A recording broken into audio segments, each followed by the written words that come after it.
And I'll say once again, this scope is honestly, this is a new scope and it is amazing. Like, take a look at that. It's called the TACT-100. It's absolutely incredible.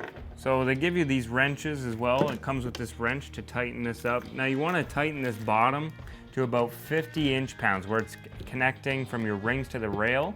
You want that in and around 50 inch-pounds. You don't want that to come loose. So those you can give a pretty good tighten on. And you just need to figure out where exactly you want this to be sitting on this rail as well. So we're just gonna take this bolt and loosen it up. Take this little nut off.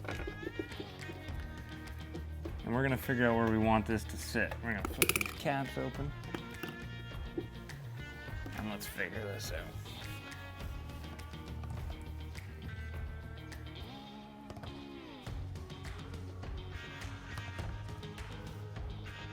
Yeah, I'm thinking almost right near the back there is kind of nice for myself. That feels very natural. You want to make sure that you have full objective view of the scope with no black lines around it. You'll see if you move your head side to side where you'll see that, or in and away where it'll protrude onto your objective.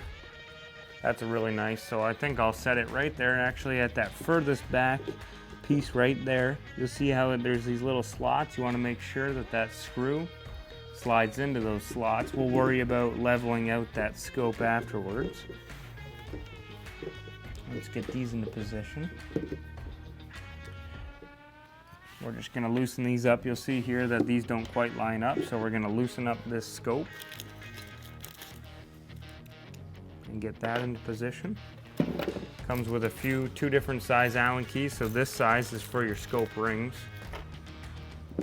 We're gonna loosen these up and they'll slide freely.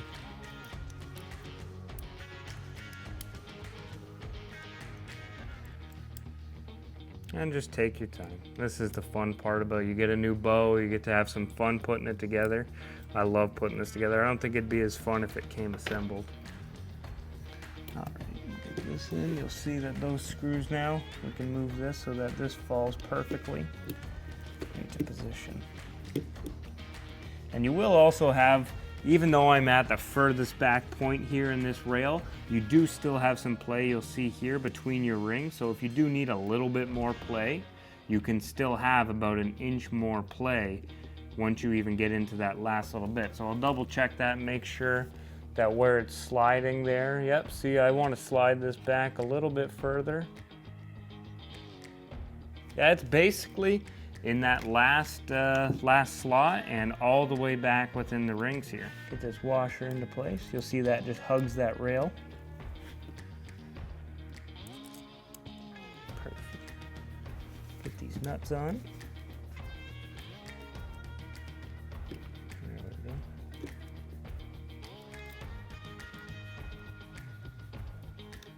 I see now that they've switched this to a nut. It was an Allen key before. I really like this actually, how it's much a little bit bigger, easier to grab onto.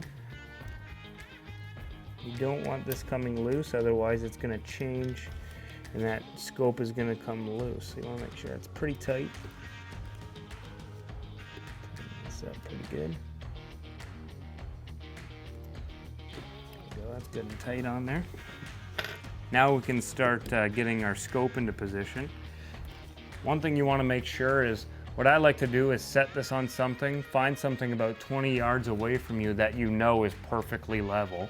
Set that on it, and then use your crosshairs, your horizontal crosshairs, to lay perfectly horizontal. You want to make sure your bow is as level as possible, and then once your bow is level, you want to make sure that you get those horizontal crosshairs perfectly across that. That way you know when you're looking down at an animal that when those crosshairs are perfect, they're completely level, you know that your bow isn't canted in either direction.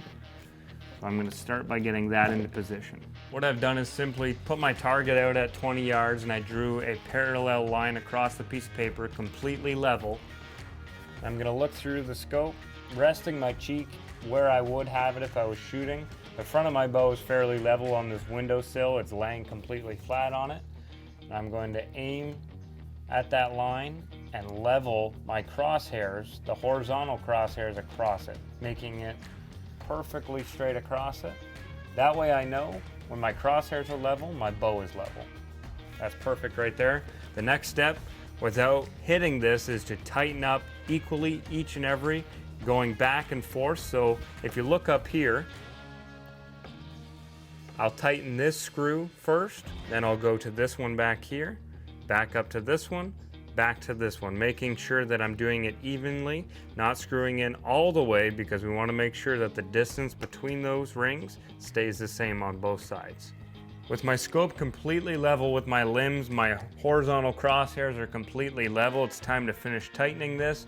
Don't over tighten these screws. If you do, you can tighten those too tight and they're gonna crush that tube and or just mess up your crosshairs altogether, and there's no coming back from that. So when you're tightening these up, make sure you just do not over tighten them. Just a couple final things I wanna show you before we sight this in. The TACT-100, you'll see these adjustable, stands for feet per second. So this bow, the 360, is roughly at its max point is 360 feet per second. Keep in mind, with all the suppression installed, it drops it down to 350.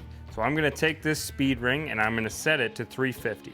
What this is doing is making sure that all of those subtensions that are in that scope, they're in there 20, 30, 40, 50, 60. If that speed isn't right, those subtensions are not gonna be where you hit. So you may fire fine at 20, but then at 40, that arrow is gonna be off. If this speed ring is set correctly, it's amazing how Excalibur does it. If a speed ring is set correctly, all the way out, that speed ring is gonna make those subtensions hit perfectly. 20, 30, 40, 50, 60, those are gonna be bang on. Also, this TACT-100 has an illuminated reticle. So for me right now, hunting black bear, this is perfect because you have black crosshairs over a black animal, so they're a little tough to see. So this will illuminate in red or green, and also you can change how bright it is as well.